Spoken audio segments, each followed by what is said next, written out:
चलो तो आज शुरू कर रहे हैं हम लोग चैप्टर 9। देखिएगा ये चैप्टर कितना आपको अपने आप समझ में आ गया, मतलब पता लगेगा। एक तो आपको थोड़ा कॉन्फिडेंस भी आएगा कि जो आपने इतने बार ड्रिल करी है ना उसका फ़ायदा क्या निकला। चैप्टर 9 कह रहा है सम एप्लीकेशंस ऑफ ट्रिग्नोमेट्री। ठीक, वापस ले चलते हैं आपको पहले लेक्चर की तरफ। जब पढ़ाना शुरू किया तो आपको कुछ बताया था ट्रिग्नोमेट्री का मतलब क्या बताया था? 3 साइड्स 3 एंगल्स। और इसमें कौन सा हमेशा एंगल बनता है? राइट एंगल ट्रायंगल, है ना। फिर हम लोगों ने किसकी बात करी थी? इनके साइड्स के रेशियो, एक ही ट्रायंगल के साइड्स के रेशियो, और उनके हमने नाम दिए थे साइन, कॉस, टैन।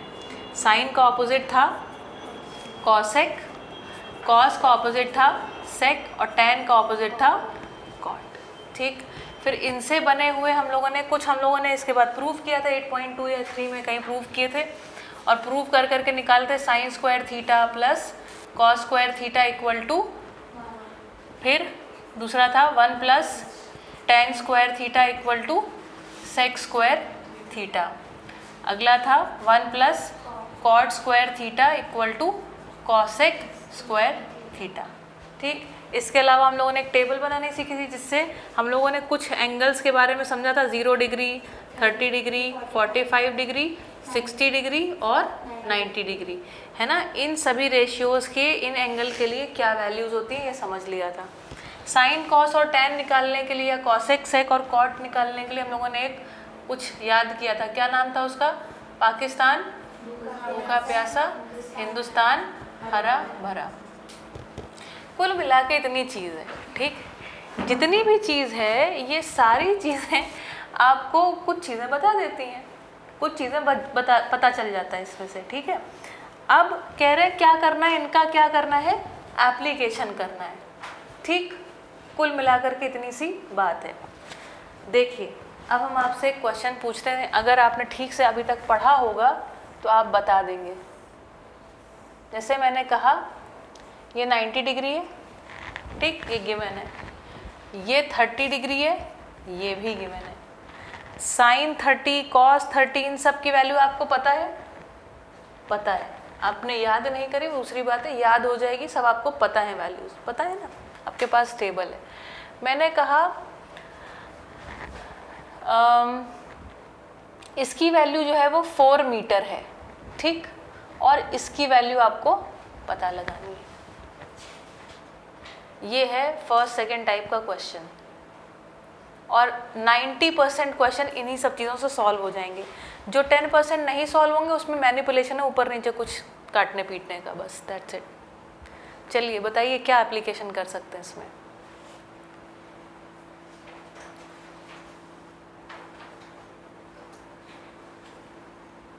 नज़र आपकी ठीक ही जगह पहुंच गई। क्या लिखें? ये हमारे पास क्या है? ये 30 डिग्री के हिसाब से ये क्या है? परपेंडिकुलर। ये क्या है? हाइपोटेन्यूज। ये क्या है? बेस। P की वैल्यू पता है, H की वैल्यू निकालनी है। कहीं दिख रहा है P और H का कुछ तालमेल? कहाँ दिख रहा है? यहाँ दिख रहा है, यहाँ पर दिख रहा है। तो अगर हम ये लिखें according to the question sine 30 degree is equal to P by H। Sine 30 degree की वैल्यू 1/2, P की वैल्यू कितनी है? 4 अपॉन H। इससे हम क्या कह सकते हैं? H into 1 H, this is equal to 4 into 2 equal to 8 metre. Solution, and that's it. समझ में आया? मान लो अब यही क्वेश्चन देखो, अब अगला क्वेश्चन इसी टाइप से होगा। मान लो तुमको B की वैल्यू पता होती और H की वैल्यू निकालना होता, तब क्या करते? तुरंत खोपड़ी घुमाते और कहते अच्छा B पता है और H निकालना है, तो कॉस लगा देते। इतना ही। अगर ये सब दिमाग में ठीक से बैठा हुआ है, ये वैल्यूज तुमने रट रखी हैं, याद है तुमको, ये फॉर्मूले याद हैं, ये समझ में आता है, बिल्कुल भी कठिन चैप्टर नहीं है। ठीक है, और मुझे लगता है आप लोगों ने ये कर रखा है तो इसलिए कुछ भी कठिन नहीं है। दो बातें हैं, दो नए शब्द यहाँ पर सीखने हैं आपको। एंगल्स के बारे में बात कर रहे हैं, एंगल ऑफ एलिवेशन, एलिवेशन, और एंगल ऑफ डिप्रेशन। डिप्रेशन मतलब होता है नीचे चले जाना, कहते हैं ना मन थोड़ा डिप्रेशन में है, मतलब मन की स्थिति थोड़ी नीची है। एलिवेशन, एलिवेशन वर्ड आता है, एलिवेटर सुना है? एलिवेटर जो सीढ़ियाँ लगी रहती हैं, एस्केलेटर, एलिवेटर मतलब वो लिफ्ट, लिफ्ट को एलिवेटर भी बोलते हैं। एलिवेशन मतलब ऊपर की तरफ, एलिवेशन का मतलब ऊपर की तरफ, डिप्रेशन का मतलब नीचे की तरफ। तो ऊपर की तरफ एंगल कितना है, इसको बोलते हैं एंगल ऑफ एलिवेशन। अब इससे आसान शायद ही कोई बता सके, ठीक है। जहाँ पर खड़े हैं वहाँ से ऊपर की तरफ बढ़ने के लिए कितना एंगल है, उसका नाम रख दिया एंगल ऑफ एलिवेशन। जहाँ खड़े हैं, मान लो यहाँ खड़े हैं ना, अपन यहाँ से खड़े होकर देख रहे हैं अपनी आँख से, यहाँ से अगर नीचे की तरफ, ये छत पे मान लो हम खड़े हुए हैं, ठीक है, और यहाँ से नीचे देख रहे हैं, तो ये क्या है, एंगल ऑफ डिप्रेशन।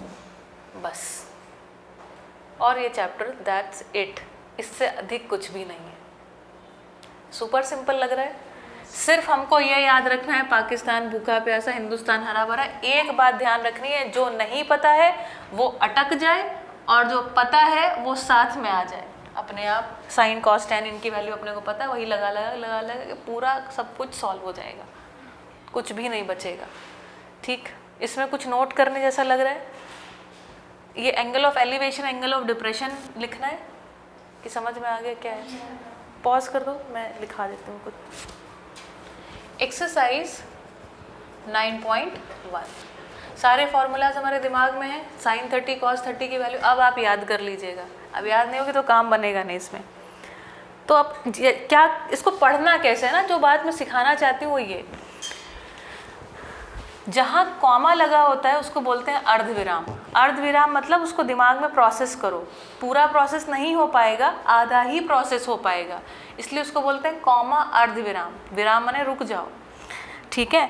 और जहाँ फुल स्टॉप आया मतलब अब जितना डेटा, जितनी इन्फॉर्मेशन तुमको दी गई है उसको प्रोसेस करो अपने दिमाग में। प्रोसेस करो मतलब क्या? प्रोसेस करो मतलब उसको अपनी कल्पना में ले करके जाओ। कल्पना मतलब उसको एक्चुअली में देखने की कोशिश करो, और विजुअलाइज करने के बाद उसको यहाँ पर चित्र बना सकते हो तो बना लो, ठीक है। ये समझ में आई बात? अ सर्कस आर्टिस्ट, अच्छा सर्कस का एक आर्टिस्ट है, तुम्हारे दिमाग में चमकना चाहिए। अ circus artist is climbing, circus में एक आर्टिस्ट है, ठीक है, इज क्लाइंबिंग मतलब चढ़ रहा है। कहाँ चढ़ रहा है? अ 20 मीटर लॉन्ग रोप, एक 20 मीटर लंबी रस्सी है और उस पर वो सर्कस का जो आर्टिस्ट है वो चढ़ रहा है, ठीक है।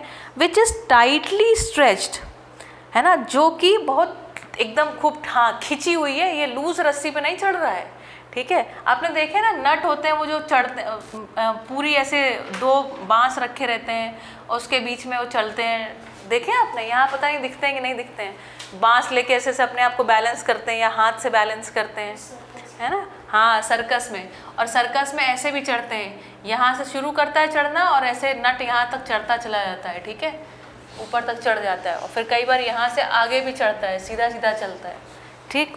चलो, a circus artist is climbing a 20 metre long rope. भाई 20 मीटर बहुत होता है, मीटर कितना बड़ा होता है? कल्पना कीजिए, देखिए आपको कल्पना करनी, मीटर कितना बड़ा होता है? मीटर होता है इतना बड़ा, ऐसे 20 मीटर, ठीक है। ये कल्पना जितनी अच्छी होगी, एग्जाम ये क्वेश्चन अपने आप उतना अच्छे से टैकल हो जाएगा। Which is tightly stretched and tied from the top of a vertical pole to the ground, मतलब कि ऐसा है, ये जो 20 मीटर लंबी रस्सी है ये किससे बंधी है? ऐसे किसी खंबे से बंधी हुई है, जो कि ज़मीन के साथ क्या है, ये बढ़िया कोई अच्छा खंबा है, मजबूत खंबा है, ठीक। और ये रस्सी कितनी लंबी बता दी उन्होंने कहा, ये रस्सी है जो 20 मीटर लंबी है। वर्टिकल है मतलब ग्राउंड से कितना एंगल बना रहा है? 90 डिग्री। देखो कितनी इंफॉर्मेशन सप्लाई कर दी, ठीक। फिर कह रहे हैं find the height of the pole, तो ये जो पोल है इसकी हाइट कितनी होगी? h, मान लेते हैं इसकी हाइट h है या x है, जो तुम्हें मानना हो मान लो, ठीक। और कह रहे हैं if the angle made by the rope with the ground level, जो रोप का एंगल जो कि ग्राउंड से बनाया जा रहा है वो कितना है, कह रहे हैं 30 डिग्री एंगल बना रही है। और इन्होंने कहा देखो फिगर भी हमने बना के दिया, फिगर 9.11। ठीक, हमने भी बना ली फिगर, बढ़िया, लो बना लो और आगे बढ़ा दे। ए, बी और सी क्या निकालना है? अब देखो 30 डिग्री के हिसाब से अगर देखा है हमें 30 डिग्री मिल गया अपने आप। ठीक, अब 30 डिग्री मिल गया हमको, इसके हिसाब से देखो तो ये क्या है, बेसिकली एक परपेंडिकुलर है, और ये क्या है हाइपोटेन्यूस, और ये क्या है बेस। एच पता है, पी निकालना है, ये पता है। अब देखो कहाँ ये आएगा, पाकिस्तान भूखा प्यासा, हिंदुस्तान हरा भरा, लिख लिया। पी चाहिए, एच पता है, कहाँ पर साइन, साइन साइन, पी और एच, पी और एच का गेम है भाई। एच ये पता है, एक पता होना चाहिए एक नहीं पता होना चाहिए, तभी तो निकाल पाएंगे ना।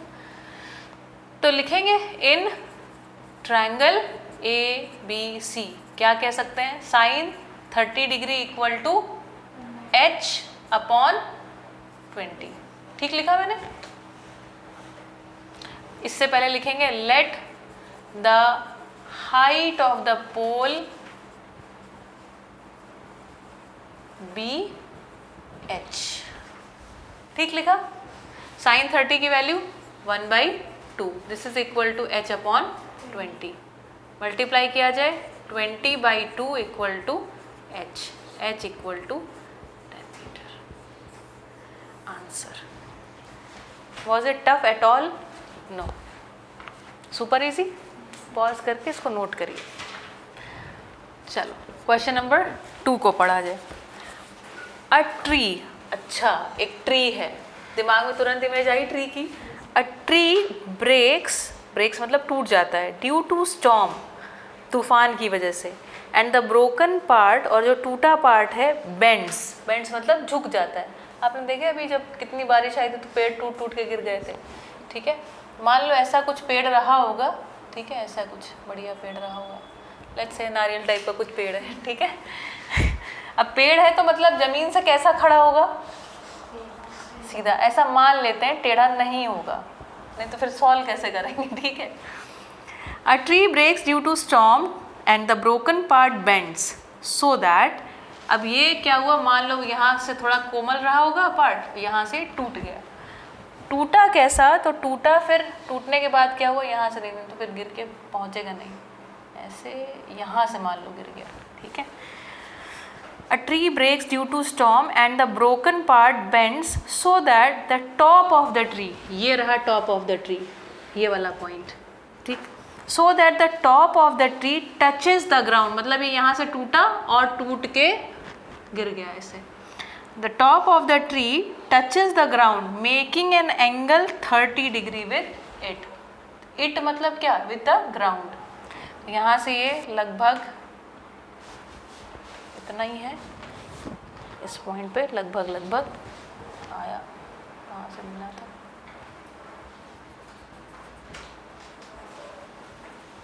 ठीक। ये गिरा और इस तरीके से गिरा यहाँ पर ऐसे, ठीक, ग्राउंड से टच हो गया। और एक्चुअली ये सही बनना चाहिए क्योंकि तो गिर गया ना टूट के।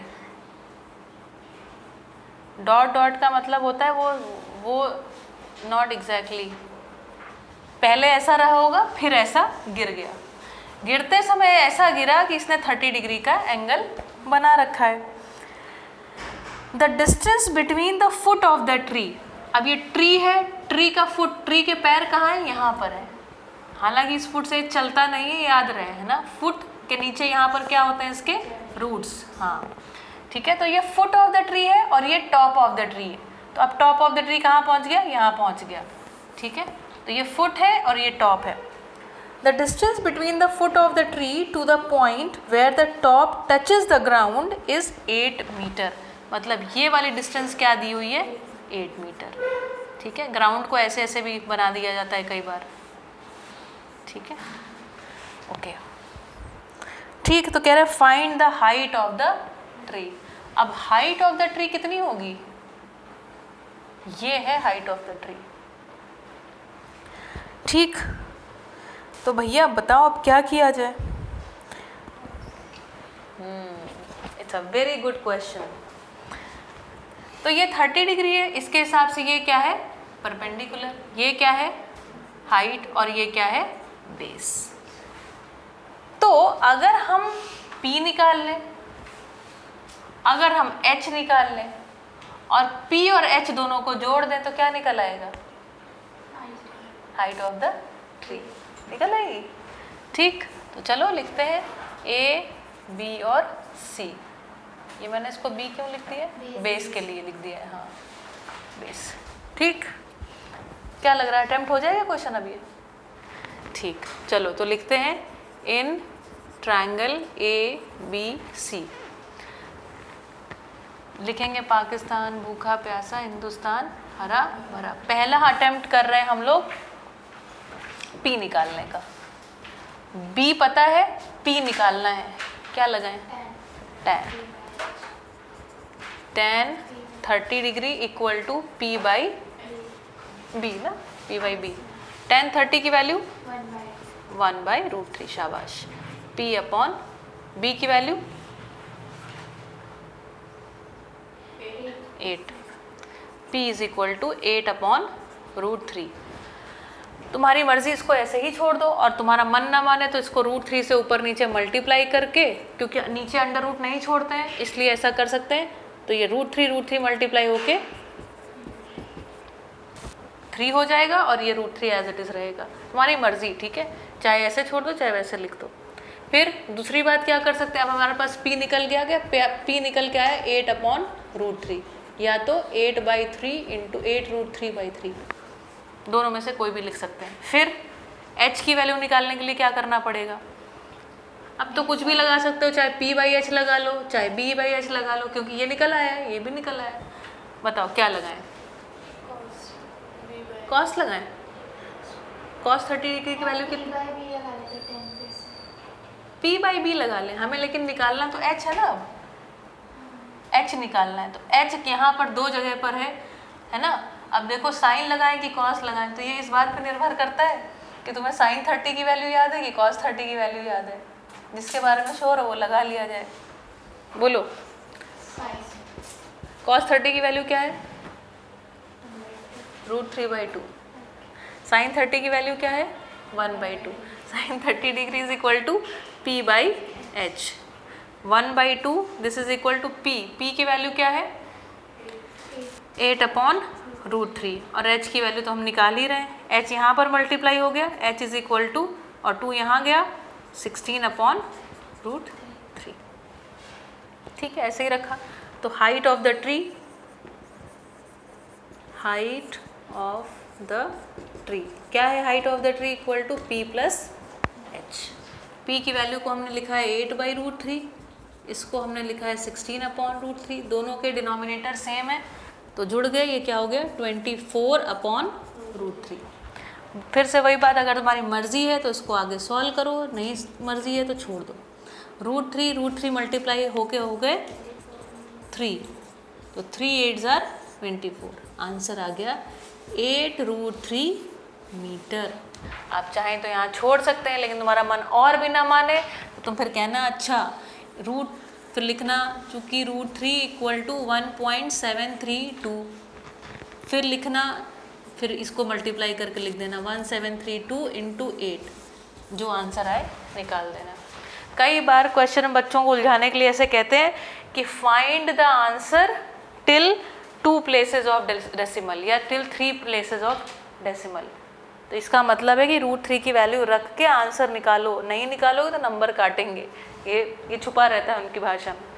समझ में आ गया? ठीक, चलो that's it. Alright, question number 3 देखा जाए। एक्सरसाइज 9.1 चल रही है। A contractor plans to install 2 slides for the children to play in a park। Full stop आ गया। एक कॉन्ट्रैक्टर है। कॉन्ट्रैक्टर कौन होता है? कॉन्ट्रैक्ट लेता है बिल्डिंग बनाने का, कोई चीज़ें बनाने का बेसिकली, ठीक है। तो कोई बिल्डिंग कॉन्ट्रैक्टर है, उसका प्लान क्या है, इंस्टॉल करना है मतलब लगाने हैं, इंस्टॉल करना मतलब बनाने नहीं है, लगाने हैं, कहीं से बनवा के लाएगा फिर लगा देगा, उसको बोलते हैं इंस्टॉल करना। 2 स्लाइड्स, 2 स्लाइड्स हैं, स्लाइड्स पता है वो स्लाइड झूला होता है, ऊपर चढ़ के फिसल जाते हैं अपन, for the children to play in a park, ठीक है, अच्छी बात। फिर कह रहा है for the children below the age 5 years, एक है जो 5 साल से छोटे बच्चों के लिए। शी प्रेफर्स, अच्छा मतलब जो कॉन्ट्रैक्टर है वो क्या है, एक लड़की है, ठीक है। She prefers to have a slide whose top is at a height of 1.5 metre. कितना बड़ा, ये 1 मीटर है तो इसका आधा और जोड़ लो तो मतलब इतना ऊंचा बस, है ना। अपन देखते हैं ना कई बार स्कूलों में इतने बड़े बड़े स्लाइड्स होते हैं, तो इसका मतलब अच्छा ऐसा है कि ये इस तरीके का कुछ स्लाइड बनाने का सोच रही है। और ऑफ कोर्स स्लाइड कैसा बनता है, स्लाइड इस तरीके से जाता है ना, नीचे जाता है। तो ये कितना है, ये है 1.5 मीटर, मतलब ग्राउंड से अगर हम देखें तो ग्राउंड से ये 1.5 मीटर ऊपर रहेगा। फिर कह रहे हैं she prefers to have a slide whose top is at a height of 1.5 metre and is inclined at an angle of 30 degree to the ground. और ग्राउंड से उसका एंगल कितना हो, तो ग्राउंड से उसका एंगल जो है वो 30 डिग्री एंगल बनाता हो। बढ़िया। Whereas for elder children, और कह रही है ये कोई जगह है जो पार्क, उसमें बड़े बच्चों के लिए भी एक देखा होगा आपने, छोटे और बड़ों की अलग अलग स्लाइड होती भी है पार्क में। For elder children she wants to have a steep slide. Steep मतलब समझते हैं, स्टीप और इसका मतलब समझते हैं, जो ना स्टीप हो, जो ज़्यादा ऐसे करके हो, इसको बोलते हैं स्टीप है ज़्यादा, और जो ऐसे एकदम कम स्टीप हुआ, ढलान जिसकी ज़्यादा या कम होती है ना। ढलान का मतलब मैथ्स में होता है एंगल, ठीक, झुकाव। Whereas for elder children she wants to have a steep slide at a height, तभी तो मज़ा आएगी ना at a height of 3 metre, मतलब अगर ये 1.5 मीटर है तो ये अपने पास कितना है, 3 मीटर ऊंचा, मतलब बच्चे चढ़ेंगे और चढ़ने के बाद फिर गिरेंगे धड़धड़ाते हुए, ठीक है, स्लाइड से, ठीक है। तो कह रही ये इस तरीके का कुछ बनाना चाहती है, ठीक है। तो ये जो है ये 3 मीटर हुआ, 3.0 मीटर, या 3 मीटर लिखो, क्यों कॉम्प्लिकेट करना है, 3 metre and inclined at an angle of 60 degree. ये एंगल क्या है, 60 डिग्री है to the ground. What should be the length of the slide in each case. तो स्लाइड की लेंथ क्या चीज़ है, स्लाइड क्या है, ये स्लाइड है, तो स्लाइड की लेंथ मतलब ये वाली वैल्यू। एक बार मान लो ये x है और इस वाले केस में मान लो ये y है। तो हर एक दोनों केस में बताओ कि इसमें x की वैल्यू क्या है, इसमें y की वैल्यू क्या है। कितना कठिन है क्वेश्चन, कुछ कठिन नहीं है। करें, इसको लिख लेते हैं ABC, इसको लिख दिया PQR। इस एंगल के संदर्भ में ये सामने वाली चीज़ क्या है, परपेंडिकुलर, ये है हमारा बेस और ये है हमारा हाइपोटेन्यूज। x की वैल्यू निकालनी मतलब h की वैल्यू निकालनी, p की वैल्यू पता है। फिर से कौन सा लगाएं, साइन 30 डिग्री, वैल्यू याद हो गई रोशनी अभी, साइन 30 की 1/2। p की वैल्यू यहाँ पे लिखेंगे, let the length of the slide be AC be x। तो क्या लिखें, p की जगह क्या लिखना है 1.5, h की जगह x को इधर लेके गए 1.5 इंटू 2 3.0 मीटर, मतलब ये स्लाइड की लेंथ कितनी होगी, 3 मीटर।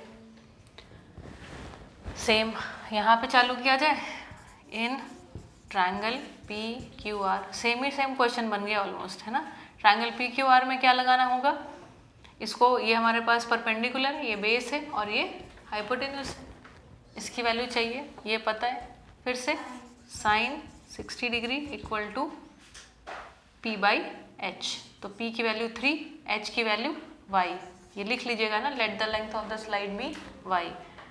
साइन 60 की value √3/2, √3/2, this is equal to 3/y। y को इधर लेके गए, ये इधर गया, y is equal to 3 into 2/√3। ठीक, अगर आपको ये हटाना है तो हटाने के लिए √3 से ऊपर नीचे मल्टीप्लाई कर दिया। ये हो गया √3 मल्टीप्लाई होकर कितना हो गया 3, तो 3 × 2 × √3/3 ये कैंसिल आउट हो गया 2√3। और डेसिमल में निकालना है तो √3 की वैल्यू 1.732 लगा देंगे, answer. That's it. Question number 4, the angle of elevation, elevation आया तो ऊपर की तरफ, ठीक है। The angle of elevation of the top of a tower, एक टावर है, अब टावर है वो ज़मीन से कितने डिग्री पे खड़ा होगा 90 डिग्री पर। आपकी मर्जी, आप टावर को अपना डेकोरेट कर सकते हैं, बढ़िया टावर बनाइए, इसमें घर खिड़की जो मर्जी तुम्हारी बनाओ, ठीक है, your wish, don't have to do it. Time हो तो बना लो, ना हो तो कोई बात नहीं। तो कह रहे हैं the angle of elevation of the top of a tower, of मतलब उसका, एंगल ऑफ एलिवेशन किसी एक पॉइंट से, इसका angle of elevation of the top of a tower from a point on the ground, मान लेते हैं वो पॉइंट यहाँ पर है, on the ground which is 30 metre away. कह रहे कोई भी पॉइंट नहीं, इस वाले पॉइंट से कितनी दूर पे 30 मीटर दूर पे, 30 मीटर दूर पॉइंट है। तो कह रहे हैं अच्छा, फिर वहाँ कह रहे हैं कि ये एंगल कितना बना रहा है इस पॉइंट से, ऐसा, ठीक, ये एंगल कितना बन रहा है 30 डिग्री। देखो ये ऐसे क्यों लगा है, ताकि पता चले ये एंगल ऑफ एलिवेशन है, ठीक। तो 30 डिग्री का एंगल बन रहा है। Find the height of the tower, इससे इजी क्या होगा क्वेश्चन।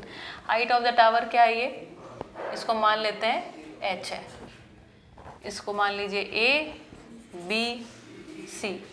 चलो बताओ क्या करें, कॉस लगाएं, बढ़िया। इसके हिसाब से ये क्या है परपेंडिकुलर, ये क्या है बेस, ये क्या है हाइपोटेन्यूज। मैं फिर भी पूरा प्रोसेस करके देख रही हूँ, ठीक है, हरा भरा, ठीक।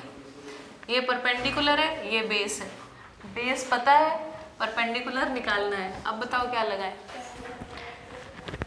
10 लगाए, ठीक।